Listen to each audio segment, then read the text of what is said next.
분들이든 유튜브로 말씀을 듣고 계신 인터넷으로 듣고 계신 분들이든 우리는 지혜가 필요해요. 삶에는 지혜가 필요합니다. 책을 봐야 지혜가 생기고 공부를 해야 지혜가 생기고 경험에 대한 지식도 있겠지만 한정적이고요. 받아들이는 나도 한계가 있어요. 그렇다면 내가 어떻게 살아야 할까요? 세상은 너무 넓고요. 오늘 솔로몬 얘기한 대로 세상은 너무 넓고 내가 다 판단할 수 없어서 우리는 하나님께 지혜를 구할 수밖에 없는데 그럼 어떻게 하나님이 우리에게 지혜를 주실까요? 오늘 발견되어지시기 바랍니다. 서론으로 우리가 지난주 말씀을 생각하면서 여러분 당신에게, 여러분에게, 나 자신에게 교회란 무엇입니까? 우리가 지난주 강단의 결론을 짚어야 됩니다. 하나님은 당신을 사랑합니다. 하나님은 여러분 한 명 한 명을 사랑하시기 때문에 십자가에 그리스도를 못 박으셨어요. 그런데 사랑이라는 것은요, 무조건 내 편을 들어줘야 사랑인가요? 아니란 걸 우리는 압니다. 물론 비율이 중요합니다. 비율이 중요해요. 뭐든지 비율이 안 맞으면 맛이 없어요. 근데 대부분 사랑을 좀 약간 이상하게 배운 것 같아요. 뭔가 내 편 들어주고 자존감 세워주고 예쁘다, 멋있다 하는 건 친구, 부모, 뭐 자식 관계 다 중요하죠. 이게 사랑의 한 7 정도 비율은 돼야 된다고 생각합니다. 그리고 2.5는 한 즐거움 정도. 내가 상대방에게 행복하게 해주려는 마음이 있어야 된다고 생각해요. 그리고 이제 거기에 잔소리가 한 0.5% 정도는 들어가야 되지 않나. 그게 사랑이지 않은가 싶어요. 근데 우리는 잔소리가 사랑의 한 9할 정도 될 때가 있어요. 사랑하니까 하는 말인데, 자식 같아서 하는 말인데, 내가 군대를 갔다 와서 하는 말인데, 남자들은 다 애라서 하는 말인데, 라면서 내가 너 좋아서 하는 말이라고 하면서 좀 잔소리 비율이 좀 더 높은 것 같아요. 하나님이 그토록 다윗에게 말씀을 주셨는데, 사랑으로 가득하게 주셨어요. 잔소리가 아니죠. 왜냐? 승리의 제목들을 주셨어요. 나가서 전쟁을 하나님께서 너에게 승리를 주겠다 약속하시고 항상 쉴만한 물가로 인도하시는데 정작 다윗은 본인의 가장 큰 단점을 끝까지 버리지 못했어요. 그래서 어쩔 수 없이 사랑하기 때문에 문제를 다윗에게 주셨죠. 어떻게든 다윗을 고치겠다고 아프지만 분의 조립을 계속 하신 거예요. 하지만 본인은 끝까지 고칠 생각을 못했죠. 그래서 사무엘하 마지막에 성전 자리를 찍으시면서 인간은 진짜 자기 힘으로는 절대 자기 내면의 단점을 고치지 못하기 때문에 그래서 너희에게 교회를 준다라면서 사무엘하가 끝이 납니다. 그렇습니다. 하나님의 사랑의 활용 정점은 교회입니다. 교회에서 하나님의 사랑을 말하지 않는다? 교회가 아닙니다. 그리스도는 하나님의 사랑의 결과 아닙니까? 하나님이 자신의 사랑을 나타내는 게 교회고요. 인간이 도무지 해결할 수 없는 문제 때문에 오는 곳이 교회고 내가 사랑하는 나의 사람들을 지키기 위해서라도 와야 하는 게 교회입니다. 그리고 이제 열왕기상으로 들어가는데 이 열왕기상하는 이제 왕의 이야기를 빨리빨리 지나가요. 열왕기상하는 뭔가 솔로몬 얘기 길게 하고 이러지 않습니다. 빨리빨리 지나가요. 그러면 이게 마치 사사기 여러분 우리가 작년에 보시지 않으셨습니까? 사사기처럼 빨리빨리 인물들이 지나가요. 그러면서 교회를 잊으면 사람이 무엇을 잊게 됩니까? 하나님 말씀을 잊어버립니다. 하나님 말씀을 잊어버리면 어떻게 됩니까? 하나님을 잊어버립니다. 왕들이 하나님을 잘 섬길 때 어떤 일들이 일어나고 하나님을 잊을 때 어떤 일이 일어나는지가 중점적으로 써 있는 게 열왕기상하예요. 여러분의 인생을 지키기 위해서라도 반드시 그래서 교회를 소중하게 여기셔야 합니다.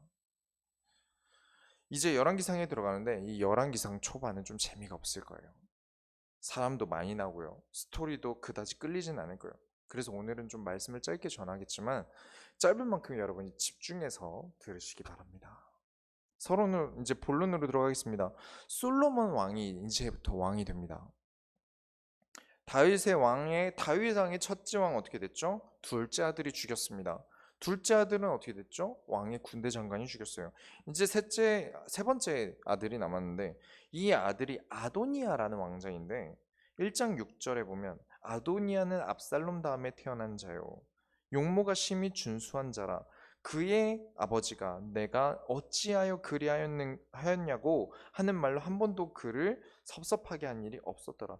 부모에게 깍듯이 잘했고요. 사고 한 번 안 치고 잘 지냈던 아들입니다. 그러면 이제 왕위를 받은 때는 순서대로 가야 되지 않겠습니까? 그럼 아도니아가 왕이 돼야 되는데, 근데 이 아들이 내가 왕이 되리라 라고 반역을 시작합니다. 처음이자 마지막 반역을 하는 거죠. 다윗에게 그렇게 잘했는데. 이 요압이 왕의 군대 장관이 아도니아에게 붙어요. 제사장도 아도니아에게 붙죠. 왜 반역을 합니까? 왜 반역을 하냐면 선지자 나단을 여러분 기억하십니까? 처음 솔로몬이 태어났을 때 솔로몬을 하나님이 사랑한다라면서 이름을 붙였던 선지자가 나단이에요. 다윗은 한 번도 말썽을 안 일으킨 아들을 왕으로 세울까요? 아니면 하나님이 사랑한다라고 말하는 아들을 왕으로 세울까요? 다윗의 성격을 아시지 않습니까? 다윗은 솔로몬을 왕으로 세우기로 합니다. 이 이야기를 자기 자녀들에게도 했고요. 그래서 반역을 일으켜요. 그래서 이제 나단 선지자가 밧세바에게 달려갑니다. 살기 위해선 내가 말하는 대로 가서 전하세요. 왕에게 저에게 아들 솔로몬이 왕이 될 거라 하지 않았습니까? 그런데 왜 아도니아가 왕이 된다고 합니까? 라고 말하면 제가 타이밍 맞춰서 들어가겠습니다. 라고 밧세바에게 부탁을 하고 그대로 실행을 하는데 이 다윗이 진짜 그날 왕으로 솔로몬을 세워버립니다. 절차도 과정도 없어요. 그냥 빨리 세워버려요. 아도니아는 성정이 격한 사람이 아닙니다. 군사들을 모으고 막 그런 걸 할 야망 있는 사람이 못 돼요. 왕이 급하게 하루 만에 솔로몬을 왕으로 세워버리니까 아도니아가 제발 제 목숨만 부지하게 해달라고 솔로몬에게 부탁을 합니다. 솔로몬에게 심지어 절까지 해요. 반역을 일으킨 그날. 그럴 제목이면 반역도 하지 말았어야 되는데 이제 다윗 왕이 오늘 내일 하니까 이제 가능성을 보고 기회만 봤다가 실패로 돌아간 반역이 되었습니다. 여기서 우리가 한 가지 알 수 있는 게 있어요. 무엇이냐면 다윗이라는 왕이 시간표를 재고 다음 왕위에 오를 사람을 훈련시키고 그런 과정이 전혀 없었다는 겁니다. 어머니가 아무리 최선을 다해도요. 아버지가 역할을 다 채울 수가 없어요. 아버지가 최선을 다해도 어머니의 역할을 다 채울 수는 없습니다. 다윗은 자녀들 때문에 그렇게 많은 일을 겪었어요. 막 자식들끼리 싸우다 죽이고 강간을 당하고 별일들이 다 있었는데 여전히 자식들은 알아서 크는 것처럼 내버려둡니다. 다음 왕이 후계자에게 어떤 훈련이나 교육을 하지 않아요. 어느 왕위 계승을 그래 왕 세워야지. 야 너 왕해. 하루 만에 어떻게 그렇게 합니까? 이렇게 왕이 된 솔로몬이 과연 어떻게 살아가게 될지 여러분 한번 쭉 지켜보시기 바래요. 그러면서 여러분 꼭 기도하셔야 됩니다. 좋은 아버지, 좋은 어머니가 되겠다는 각오를 항상 하시고요. 좋은 남편, 좋은 아내를 찾아 결혼하겠다. 잘생긴 거, 돈 많은 거, 그것보다 더 중요한 것은 좋은 사람을 만나겠다. 여러분에게 좋다는 기준이 무엇입니까? 착한 사람? 물론 그것도 맞습니다. 그러나 하나님께 인도받음이 가장 선함을 여러분이 아신다면 그런 사람을 두고 기도하셔야 돼요. 그런 생각 없이 결혼을 하게 되면 지금 다윗의 집안 꼴이 나는 겁니다. 두 번째로 이제 다윗이 죽게 되었어요. 2장을 보시면 2장으로 넘어가면 다윗이 죽기 전 마지막 유언을 남기기 위해서 솔로몬을 부릅니다. 솔로몬아 너는 대장부가 되라. 강한 남자가 되라는 말이죠. 그리고 가장 유명한 구절인 2장 3절을 같이 읽어보겠습니다. 사무엘상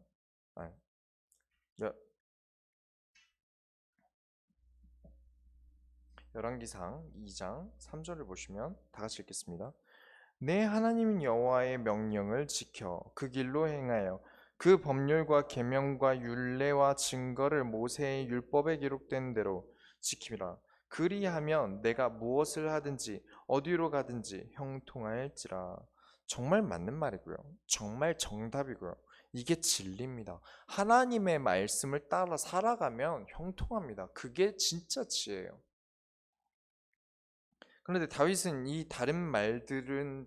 이 좋은 말 다음에 다른 말들을 더 많이 합니다. 무슨 말이냐면 다윗이 이제 첫 번째는 요압이 태평한 시대에 불필요한 피를 자주 흘렸기 때문에 요압을 평안히 죽도록 두지 말라는 유언을 남깁니다. 쉽게 말하면 요압을 네가 죽여라라는 뜻 유언을 남겨요.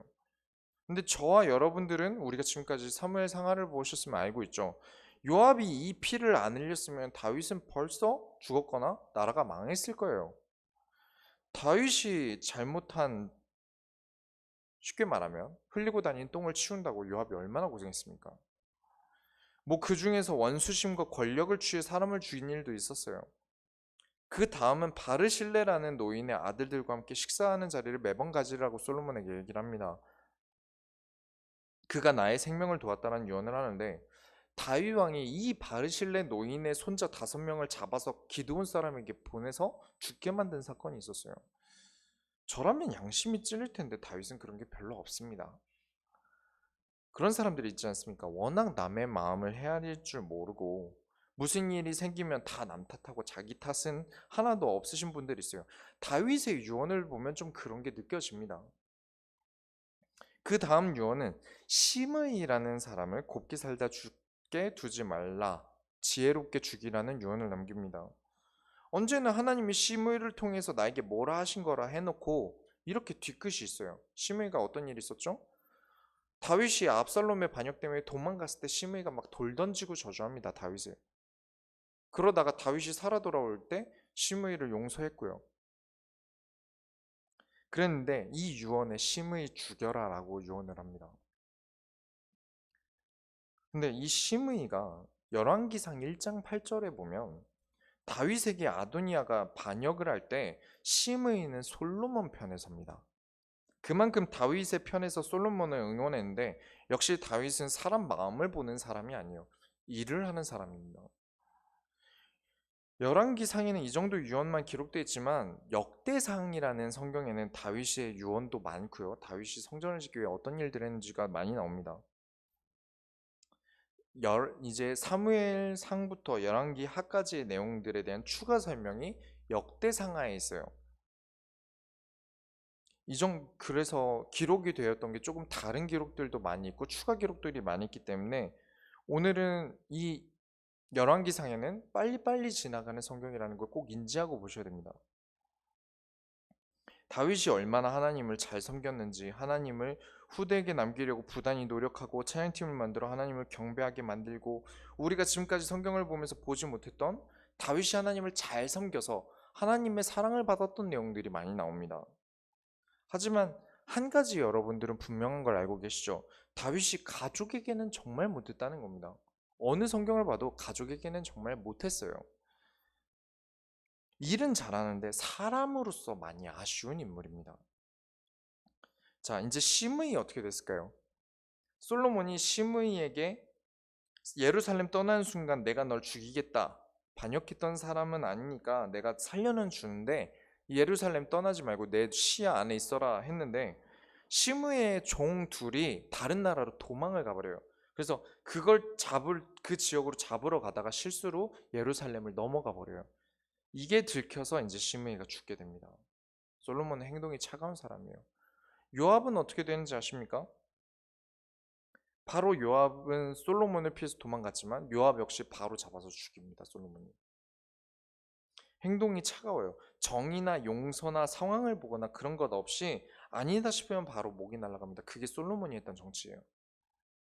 다윗보다 좀 더 차갑습니다. 사람은 닮죠. 열왕기상 1장 1절에 보면 다윗이 살아있을 때 다윗이 나이가 많아서 이불을 덮어도 따뜻하지 않았다고 합니다. 진짜 곧 오늘 내일 하는 상황이 되었어요. 그래서 신하들이 젊은 처녀를 나라를 뒤져서 찾아다닙니다. 그래서 아비삭이라는 처녀를 데려와요. 다윗이 죽기 직전인 거랑 처녀를 구해오는 게 무슨 상관인가요? 그만큼 무지했던 과거죠. 양기, 음기가 만난다, 뭐 이런 거. 젊은 여자와 동침하게 함으로 젊음을 찾아준다 같은 미신 같은 건데, 지금 상황이나 이때 다윗의 때나 생각해보면 성경대로 신앙생활 안 하면 꼭 어긋나고 이상하게 움직입니다. 별 말도 안 되는 걸 믿고 행동해요. 1장 4절에 이 처녀는 심히 아름다워 그가 왕을 받들어 시중을 들었으나 왕이 잠자리는 같이 하지 아니하였더라. 다행히 다윗은 시중도는 종으로 쓰지만 다른 짓은 하지 않았어요. 다행이죠. 이후에 다윗이 죽고 솔로몬이 왕이 되었을 때 이 아도니아가 이 아비삭이라는 여자를 나의 아내로 주세요라고 부탁을 합니다. 밧세바에게 부탁을 해요. 왜냐면 밧세바는 뭐 그게 어려운 것도 아니니까, 그래 내가 왕한테 이 아비삭은 이제 너희 아내로 줄게라고 부탁을 해볼게라고 이제 솔로몬에게 찾아가요. 그래서 아도니아가 아비삭을 달라고 하는데 우리 아들이 거절하지 않았으면 좋겠다라고 하면서 부탁을 하는데, 솔로몬이 뭐라고 얘기를 하냐면 2장 22절에 솔로몬 왕이 그의 어머니에게 대답하여 이르되 어찌하여 아도니아를 위하여 수냄 여자 아비삭을 구하시나이까? 그는 나의 형이오니 그를 위하여 왕권도 구하옵소서. 그뿐 아니라 제사장 아비의 아들과 수르의 아들 요압을 위해서도 구하옵소서 하고, 이게 무슨 뜻인지 잘 모르시겠지만 무서운 말입니다. 아이고, 아도니아 부탁이라 아버지 여자를 달라 하면 이제 왕도 형이 달라고 하면 주시겠네요? 라는 뜻이에요. 아도니아가 왕의 마지막 첩을 취하는 것은 이후에 다시 왕이 될 가능성을 염두하고 달라고 하는 거예요. 그리고 솔로몬의 왕위에 대적한 아도니아를 살려주는 것으로도 감사해야지, 쥐가 뭐라고 나한테 부탁이라는 걸 합니까? 라고 화를 낸 거예요. 무서운 사람입니다. 이 얘기를 듣자마자 바로 명령을 내려서 베다른 형인 아도니아도 죽입니다. 왕이 되자마자 형 죽이고 자기 편 들었던 시므이 죽이고 예루살렘 이스라엘의 전쟁 영웅이었던 요압도 죽이고요. 왕권과 왕위를 위해서 솔로몬은 수단을 가리는 사람이 아니었어요. 이런 성격이 이후에 어떻게 드러나는지 여러분 잘 보셔야 합니다. 세 번째로 이제 지혜를 솔로몬이 어떻게 구했을까요? 1000번제를 통해서 얻게 됩니다. 3장으로 넘어가시면 솔로몬이 여호와께 1000번제를 지내요. 1000번제를 잘 모르시는 분들이 많으세요. 1000번제를 보고 솔로몬처럼 1000일 동안 기도회를 여는 교회들이 있었어요. 뭐 1000번제 기도회 같은 말을 옛날에 많이 썼어요. 근데 요즘 잘 안 쓰죠. 여러분 무속신앙 아시죠? 그 무속신앙의, 그러니까 무속신앙의 근본이 되는 게 우리나라는 당군신화예요. 당군신화 알고 계시죠? 호랑이랑 곰이 이제 마늘과 쑥을 100일 동안 먹어서 사람이 되려고 했는데 곰이 성공하고 호랑이는 포기했다, 이 내용이죠. 그래서 곰이 사람이 됐다. 이런 이야기를 가지고 이제 무속 신앙에서는 이제 100일, 1000일 이제 기도회 같은 걸 무속인들이 했어요. 그런 게 섞여서 나온 게 우리나라의 1000일 기도회, 100일 기도회였거든요.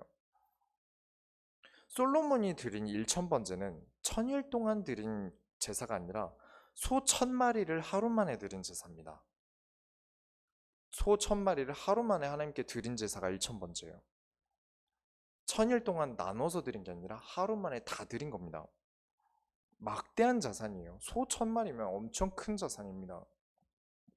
이 제사를 드린 다음에 하나님이 솔로몬에게 꿈에 나타나셔서는 이렇게 많은 것을 내게 제사로 바치는데 너는 나에게 무엇을 바라고 있느냐라고 물어보세요. 라는 질문에 저는 나라를 다스리기에는 역량이 너무 부족하고 사람은 셀 수 없이 많습니다. 저에게 듣는 마음을 주세요 라고 합니다. 근데 하나님은 그것을 지혜를 구했다고 합니다. 들을 줄 아는 게 일단 첫 번째 지혜입니다. 사람이 말만 해요.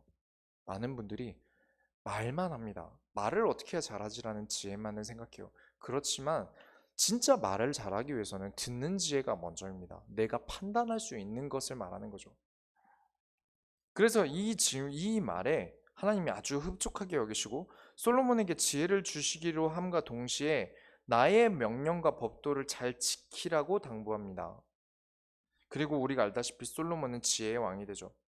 이런 걸 알고 나니까 또 많은 분들이 다른 많은 교회에서 여러분들 한 1억을 헌금해 보세요. 하나님이 그냥 계시지 않을 겁니다. 뭐 이런 이야기를 하시는데 저는 그렇게 생각하지 않습니다. 이 구절은 헌금 많이 내라고 써 있는 구절이라고 생각하지 않아요. 저와 여러분들은 잘 알고 계신 게 있죠. 여호와는 무엇을 보십니까? 소 보십니까? 귀양 보는 거 흠없는 소여야 되기 때문에 마블링도 하나님이 보십니까? 돈을 보시나요?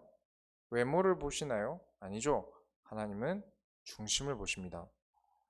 하나님을 신뢰하지 않고는 할 수 없는 행동이 큰 액수예요. 11조라고 해도요, 10만 원에서 10,000원 드리는 거랑 11조 하는 거랑 100만 원에서 10만 원 11조 하는 건 체감이 달라요. 1000만 원, 1억 내가 버는 돈이 높아질수록 내 자산이 많아질수록 헌금에 대한 부담은 늘어납니다. 그렇다면 질문하겠습니다. 여러분은 11조가 아닌 나의 전부를 하나님께 드릴 수 있습니까? 그만큼 하나님을 신뢰하십니까?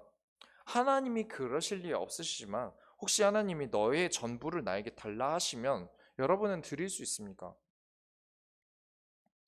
선한 목회자들은 그렇게 목회자가 됩니다. 자신의 인생을 포기하면서 시작하는 길이 목회의 길이니까요. 자신의 인생을 포기하지 못하고 목회를 하시는 분들이 사고를 치시는 거고요. 악질이 되거나 무능하여 교회가 쫄쫄 굶거나 하게 되는 겁니다. 목회자는 그렇게 자신의 전부를 드렸기 때문에 하나님이 하나님의 지혜를 주시는데 지혜 중에 지혜가 무엇입니까? 말씀이에요. 성경을 주시는 겁니다. 그렇게 목회자에게 역사하시는 거예요. 목회자에게 하나님이 역사하셔야지 여러분에게 하나님의 말씀이 전달될 거 아닙니까? 그래서 가장 먼저 하나님께 지혜를 구해서 얻은 사람이 목회자인 겁니다. 그런 원칙이 있어요. 규칙이 있고요. 목회자로 예를 들었지만 만일 여러분이 하나님께 나의 모든 것을 드린 만큼 하나님을 신뢰하는 마음의 준비가 끝났다면 하나님이 여러분에게 지혜를 주실 겁니다. 하나님이 여러분을 그냥 두실 리 없어요. 내가 왜 멍청하지? 내가 왜 이렇게 안 되지? 그렇게 느껴지신다면 이번 주에 한번 고백해 보세요. 하나님, 내 전부를 드리겠습니다. 나 다 드릴 수 있습니다. 원하시면 제가 뭐든지 하겠습니다. 계속 하나님과 이렇게 소통해 보세요. 분명 여러분의 인생은 달라질 겁니다. 지혜의 급이 달라질 거예요. 하나님께 1,000번째 안 드렸는데 마음만 보시고 기름 부어서 왕이 된 사람이 있습니다. 누구죠? 그게 다윗왕입니다. 얼마든지 하나님, 제가 나의 전부를 드리겠습니다라고 고백해왔던 사람이었기 때문에 하나님이 지혜를 주시고 왕위도 주신 거예요.